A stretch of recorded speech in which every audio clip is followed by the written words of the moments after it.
नमस्कार, मैं हृदय मिश्रा आप सभी का स्वागत करता हूं। कैसे आप सभी लोग? देखिए, आज एक बहुत ही अच्छा और बहुत ही शुभ दिन है और इस दिन को हम लोग दरअसल अंतर्राष्ट्रीय योग दिवस के रूप में जानते हैं। अंतर्राष्ट्रीय योग दिवस दरअसल यह न सिर्फ एक आयोजन है, यह एक पर्व है, बल्कि यह हमारे जीवन से संबंधित एक विशेष प्रकार का आयोजन है जो कि हमारे चित्त वृत्ति, हमारे अंदर के संस्कारों, हमारे अंदर की वृत्तियों को जो है सही करता है।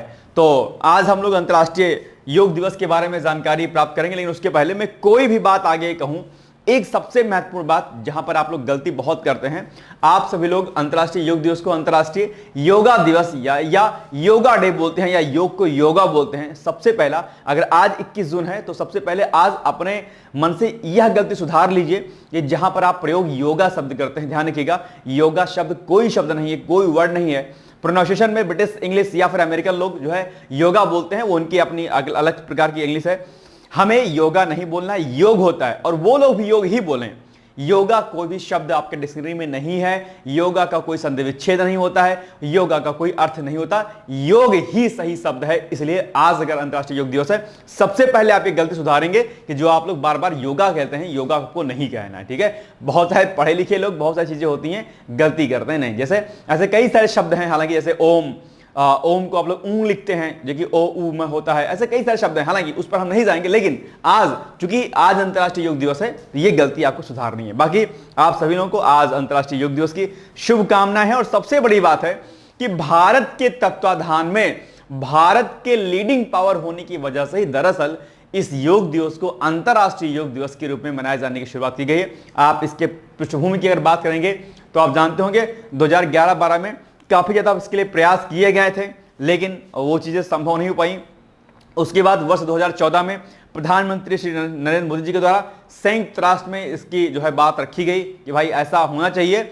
और उसके बाद जो है आप जानते होंगे कि संयुक्त राष्ट्र महासभा ने इस प्रस्ताव को स्वीकार किया और पहली बार वर्ष 2015 में, दरअसल 21 जून 2015 को पहली बार अंतर्राष्ट्रीय योग दिवस मनाया जाना जो है शुरू हो गया। तो ये एक ऐतिहासिक इसकी पृष्ठभूमि थी। और योग आप जानते होंगे ये हमारे जो है पूरे शरीर के लिए, हमारे मन के लिए, हमारे आत्मा के लिए सबसे आवश्यक चीजों में से एक है। और आज आप जानते होंगे कि जब से अंतर्राष्ट्रीय योग दिवस मनाया जाना शुरू हुआ है, एक अलग प्रकार का उत्साह, उमंग इस जो है पर्व को देखने को मिलता है। मैं इसको पर्व ही कहता हूं क्योंकि अपने आप में ये बहुत बड़े आयोजनों में से एक होता है। हर घर, हर आंगन, हर जगह पर इस जो है दिवस को मनाया जाता है और ये अपने आप भारत के लिए एक बड़ी उपलब्धि के रूप में जाना जाता है। तो आइए इसके बारे में हम लोग कुछ एक चीजों को जानते हैं, समझते हैं। आपके प्री के एग्जाम के लिए, मेंस के लिए इसमें क्या कुछ फैक्ट इंपॉर्टेंट है, इस पर हम लोग चर्चा आगे करते हैं। क्या इस वर्ष की थीम है, क्या और बाकी चीजें रही हैं, इनके बारे में हम लोग एक एक करके जानकारी लेते हैं। सबसे पहले कब मनाया जाता है अंतर्राष्ट्रीय योग दिवस?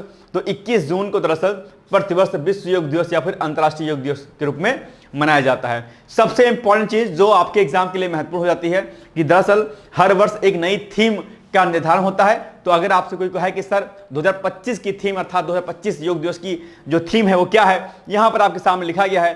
थीम क्या है? Yoga for one earth one health रखी गई है। अब यहां पर लिखा गया, लेकिन इसको आप योग ही पढ़िएगा, योग for one earth one health लिखिएगा, ठीक है। इंग्लिश में YOGA लिखा रहता है, प्रोनाउंसिएशन आप करेंगे तो योगा बोलते हैं आप लोग, लेकिन लिखा रहता है योगा, लेकिन बोला योग जाता है, ठीक है। तो ये इस वर्ष की क्या है? थीम है। और जो की थीम क्या है? ये व्यक्ति, समाज और पर्यावरण की आपसी जुड़ाव और संतुलन को दर्शाती है। योग का मतलब क्या होता है? जुड़ाव होता है। जुड़ाव किससे? आत्मा का परमात्मा के साथ में, ठीक है। मनुष्य का मनुष्य के साथ में, मनुष्य के भीतर मनुष्यता लाने का, हमारे संबंध हमारा प्रकृति के साथ, प्रकृति का हमारे साथ संबंध, जुड़ाव जिससे हो, जुड़ाव किसका हो? आत्मीयता का हो, जुड़ाव जो अच्छाइयों का हो, जुड़ाव भक्ति का हो, जुड़ाव हर एक चीज का हो जिसमें हम अच्छे बनते हो, जिसमें हमारे, जिसके भीतर, जिससे हमारे अंदर भीतर नैतिकता का निर्धारण होता है, जिसके भीतर हमारे अंदर सत्य, अहिंसा का जिसके अंदर हमारे निर्धारण होता है, जिससे हमें जो है ब्रह्मचर्य का गुण हमारे भीतर आता है, जिससे हमारे अंदर आस्तिक गुण आता है, जिससे हमारे अंदर आस्तिक गुण आता है। तो ये सब चीजें योग के से हमारे भीतर आती हैं। इस बार का आयोजन विशेष है। इस बार का क्यों विशेष है? क्योंकि इस बार 10 वर्ष जो है, यानी कि 10वां संस्करण जो है इस बार का मनाया जा रहा है। 2015 में शुरुआत की गई थी, 2025 चल रहा है, 10वां जो है ये हमारा विश्व योग दिवस है। इसलिए इस बार की जो आपका योग दिवस है ये अपने आप में क्या है? आपके लिए खास है। ओके, आइए अब इसके कुछ इंपॉर्टेंट फैक्ट हैं, आइए हम लोग इसको देख लेते हैं जो कि ऐतिहासिक पृष्ठभूमि के रूप में है। 27 दिसंबर 2014 को, क्या 27 सितंबर 2014 को संयुक्त राष्ट्र महासभा में अपने भाषण के दौरान प्रधानमंत्री मोदी ने इसकी बात कही थी, इसको मनाए जाने की। और फिर इसके बाद क्या हुआ, फिर 11 दिसंबर 2014 को संयुक्त राष्ट्र महासभा ने 21 जून को अंतर्राष्ट्रीय योग दिवस घोषित कर दिया, अपने यहाँ पे 14 में घोषित कर दिया। और सबसे बड़ी बात है कि 193 कंट्री में से, क्या 193 देशों में से 177 कंट्री ने इसके इस पर अपनी सहमति दर्ज कराई। पूरे इतिहास में यह पहली बार ऐसा हुआ था जब किसी भी प्रस्ताव पर इतने ज्यादा जो है देशों ने अपना समर्थन व्यक्त किया था। और इस इतिहास में पहली बार यह भी था कि किसी प्रस्ताव को इतने कम समय सीमा के भीतर ही जो है दरअसल संयुक्त राष्ट्र के द्वारा स्वीकार कर लिया गया। आप जानते होंगे सितंबर में मोदी जी ने अपनी बात रखी और उसके बाद दिसंबर में ही इस प्रस्ताव को मंजूरी मिल गई।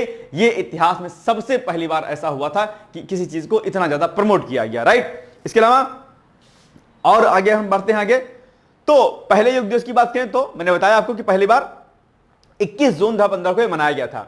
भारत में इसका आयोजन आप जानते हो कि नई दिल्ली की राजपथ पर हुआ था और जिसमें मोदी जी सहित लगभग 35,985 लोगों ने भाग लिया था और 35 मिनट तक योगासन किए, जिससे यह गिनीज वर्ल्ड रिकॉर्ड में क्या हुआ, दर्ज हो गया था। तो यह एक बड़ी उपलब्धि के रूप में इसको जाना जाता है। अब आपके मन में एक प्रश्न यह भी आ सकता है कि सर अंतरराष्ट्रीय योग दिवस 21 जून को ही क्यों चुना गया, आखिर क्या वजह है इसकी।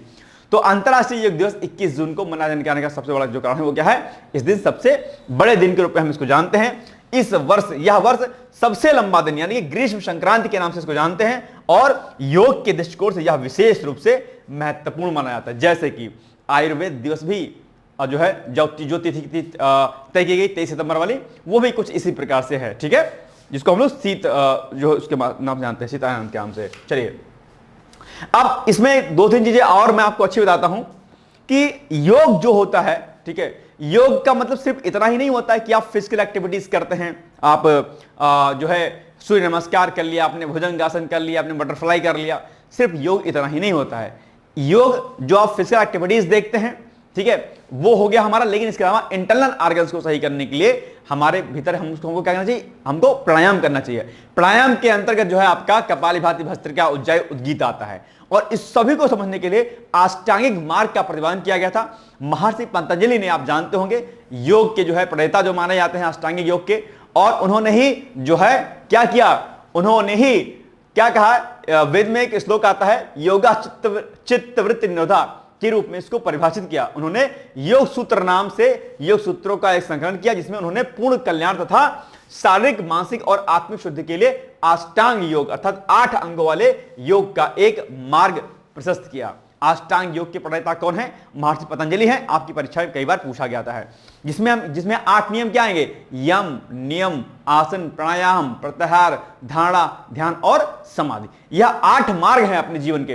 अगर इन 8 मार्ग पर आप चलेंगे, जीवन आपका सुंदर, सरल और बहुत ही सुनहरा होगा। लेकिन यह रास्ता इतना आसान है नहीं, आपको इसको फॉलो करने के लिए अपने आप को थोड़ा सा सही रास्ते पर ले जाना पड़ेगा, ठीक है। तो वो 8 मार्ग क्या है, जिससे हमारे भीतर नई शक्तियों का संचार होता है, जिससे हम मानव से महामानव बनते हैं, जिससे हम इंसान से मानवता की ओर अग्रसर होते हैं। वो मार्ग 8 कौन से हैं, आइए हम लोग उसको एक बार देख लेते हैं। जैसे ये है आपका यम, नियम, आसन, प्राणायाम, प्रत्याहार, धारणा, ध्यान और समाधि। यम में क्या होता है, यम में हमारी नैतिकता आती है। क्या नैतिकता आती है, जिसमें नैतिकता के अंदर क्या होता है, जिसमें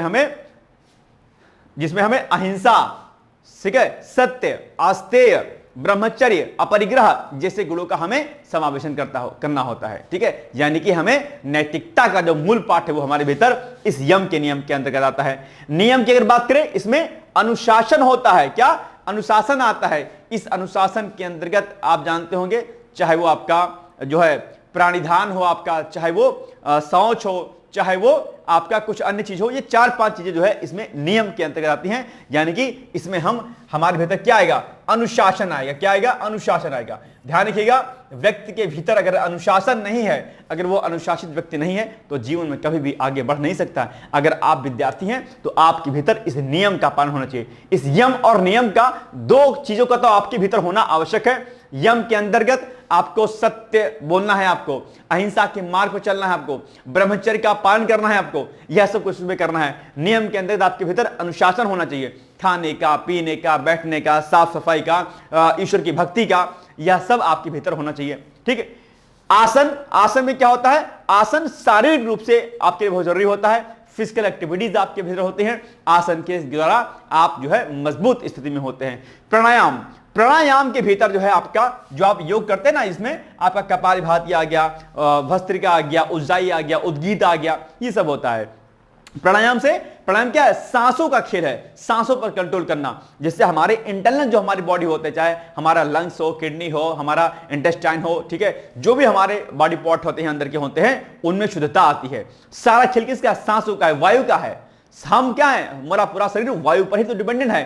प्राणायाम के द्वारा वायु के माध्यम से हम अपने इंटरनल ऑर्गन को क्या करते हैं? शुद्ध करते हैं, अच्छा करते हैं। हवा का खेल है, ऑक्सीजन का खेल है अपने पे। प्राणायाम क्या है? ऑक्सीजन है, ऑक्सीजन का खेल है।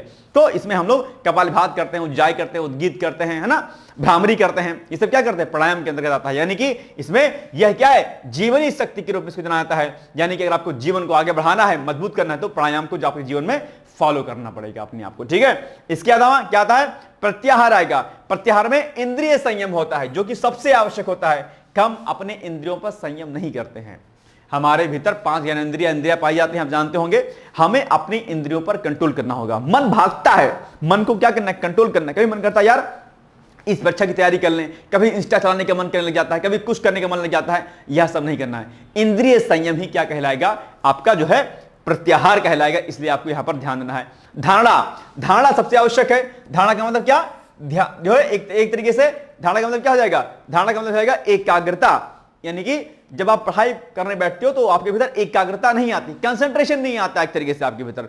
तो कंसंट्रेशन को मजबूत करने के लिए हमें धारणा के बारे में सीखना और जानना पड़ेगा। फिर ध्यान, ध्यान में का मतलब क्या? हमारा फोकस अल्टीमेटली एक ही पॉइंट पर रहे। ध्यान ईश्वर भक्ति में, ध्यान अपनी मंजिल पर, ध्यान अपनी सफलता की ओर, और हमारा ध्यान कहीं किसी तरफ नहीं। गर्लफ्रेंड, बॉयफ्रेंड, खाना पीना, घूमना, शादी पार्टी, मूवी, कुछ नहीं। आप जब पढ़ें तो एकाग्रता पूर्वक पढ़ें, और जब पढ़ें तो ध्यान केंद्रित करें। किस पर? आप अपनी पढ़ाई पर, अपनी सफलता पर, और कहीं पर नहीं। और लास्ट में क्या आता है? समाधि आता है। यानी कि जब आपको आत्मज्ञान की प्राप्ति हो जाती है, इन सातों चीजों को करेंगे, उसके बाद आपको आत्मज्ञान का अनुभव होगा कि यार हम मनुष्य हैं, और मनुष्य का मकसद क्या है? मनुष्यता है। संपूर्ण विश्व में एकता समरसता के भाव को फैलाना है, और वसुधैव कुटुंबकम, और जो है सर्वे भवन्तु सुखिनः सर्वे सन्तु निरामयाः सर्वे भद्राणि पश्यन्तु मा कश्चित् दुर्भाग् भवेत्। इस भाव की जो है पथ पर आपको चलना है, और आपके मन में एक भाव रखना है कि सबका भला करे भगवान, सबका जो है भला करे भगवान, सबका सर्वविधि हो कल्याण।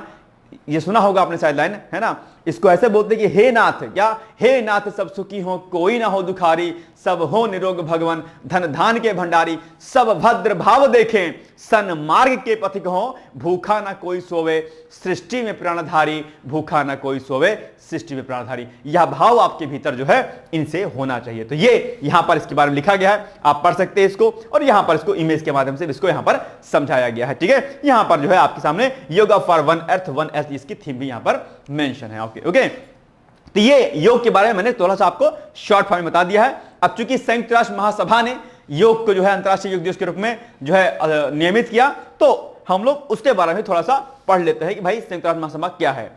संयुक्त राष्ट्र महासभा, जिसको हम लोग यूनाइटेड नेशन जनरल असेंबली बोलते हैं, ठीक है, यह संयुक्त राष्ट्र अर्थात यूनाइटेड नेशन की 6 प्रमुख अंगों में से एक है। आप जानते होंगे यूनाइटेड नेशन के 6 अंग हैं, उन 6 अंगों में से एक है आपका संयुक्त राष्ट्र महासभा। यह सभी सदस्य देशों का प्रतिनिधित्व करने वाला एक मंच है, जहां पर वैश्विक मुद्दों पर चर्चा की जाती है और सिफारिशें भी की जाती है। कहां पर? जो है आपका ये संयुक्त राष्ट्र महासभा के अंदर। स्थापना की बात करते हैं इसकी, तो इसकी स्थापना होती है 24 अक्टूबर 1945 को, संयुक्त राष्ट्र की स्थापना के साथ महासभा भी अस्तित्व में आ गया था। मुख्यालय कहां पर है इसका? मुख्यालय इसका न्यूयॉर्क, अमेरिका में है। ठीक है, यही पॉइंट आपको याद रखना है। भारत सदस्य कब बना इसका? तो भारत सदस्य बना 30 अक्टूबर 1945 को। कब बना? 30 अक्टूबर 1945 को बना। सदस्यता वर्तमान में 193 सदस्य देश इसके सदस्य हैं। प्रत्येक देश का एक वोट होता है अपने आप। प्रमुख कार्य क्या है? विश्व शांति और सुरक्षा को बढ़ावा देना, आर्थिक सामाजिक और मानवाधिकार को शेष विभिन्न मुद्दों पर ध्यान केंद्रित करना और नए सदस्य देशों की सदस्यता पर विचार करना। ये क्या है? संयुक्त राष्ट्र महासभा का प्रमुख कार्य है अपने आप पे। तो ये कुछ फैक्ट है। अब आप मुझे जरा एक क्वेश्चन बताओ कि ये जो आपका अंतरराष्ट्रीय जो संघ है अपने आप में संयुक्त राष्ट्र महासभा है, इसके वर्तमान में अध्यक्ष कौन है? जरा मुझे सर्च करके तुरंत फटाफट आप कमेंट करके मुझे बताइए कि इसके अध्यक्ष कौन है। और अब आपके सामने एक प्रश्न रहेगा, लेकिन उसके पहले दो कार्य इसके और लिखे गए हैं कि बजट को पारित करना, यूनाइटेड नेशन एजेंसियों के लिए फंड स्वीकृत करना, सुरक्षा परिषद में अस्थायी सदस्य नियुक्त करने की सिफारिश करना।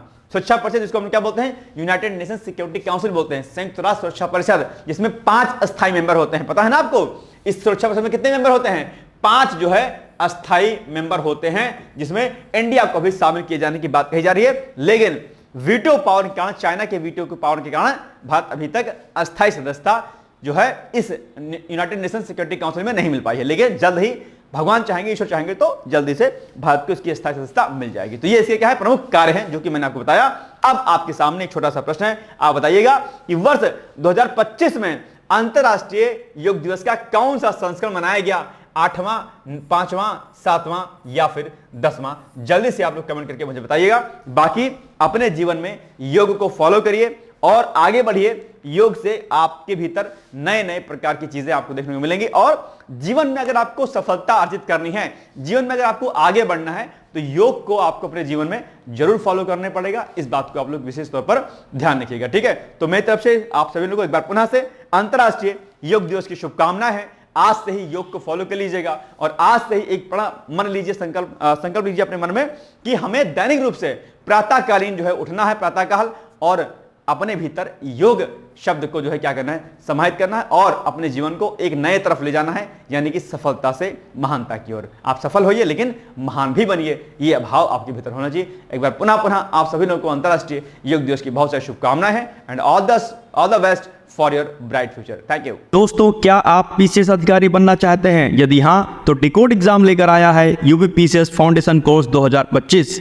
यह एक ऑल इन वन कोर्स है जिसमें प्रीलिम्स मेंस दोनों ही परीक्षाओं के लिए वीडियो लेक्चर, एनसीईआरटी और standard books based bilingual notes उपलब्ध कराया जा रहा है। इस कोर्स में प्री और मेंस के सभी प्रीवियस ईयर क्वेश्चंस पेपर भी वीडियो लेक्चर के माध्यम से कोर्स में सम्मिलित होंगे। साथ ही साथ में कोर्स का कंटेंट गुणवत्तापूर्ण होने के साथ ही साथ एग्जाम ओरिएंटेड है, जिससे कोर्स लेने वाले स्टूडेंट्स को कोई भी बाहरी पुस्तक या नोट्स पढ़ने की आवश्यकता न पड़े। इस कोर्स में प्रीलिम्स और मेंस के टेस्ट सीरीज तथा आंसर राइटिंग प्रोग्राम भी शामिल है, जिसके साथ ही साथ टेलीग्राम ग्रुप में रेगुलर टॉपिक वाइज टेस्ट कराए जाएंगे। इसके साथ ही सीसेट, निबंध तथा सामान्य हिंदी की अतिरिक्त कक्षाएं भी चलाई जाएंगी तथा हमारे कोर्स से परीक्षा में सफल होकर इंटरव्यू देने वाले विद्यार्थियों को इंटरव्यू की भी तैयारी कराई जाएगी और अंतिम परिणाम कुछ भी हो, पूरी फीस उन्हें रिवार्ड के स्वरूप जो है वापस कर दी जाएगी तथा अगले बैच में उन्हें निःशुल्क प्रवेश प्रदान किया जाएगा। उल्लेखनीय है कि डिकोड एग्जाम एक संस्थान के रूप में 5 वर्ष के अपने सफल कार्यकाल में अब तक 55 से अधिक विद्यार्थियों को विभिन्न परीक्षाओं में अंतिम सफलता दिलाने में अपना सफल योगदान दे चुका है। इस कोर्स की फीस 15,000 रुपये निर्धारित की गई है, लेकिन पहले प्रवेश देने वाले 100 विद्यार्थियों को 3,000 रुपये की विशेष छूट दी जा रही है। और अधिक जानकारी के लिए हमारे संस्थान के नंबर 6307495944 पर संपर्क करें।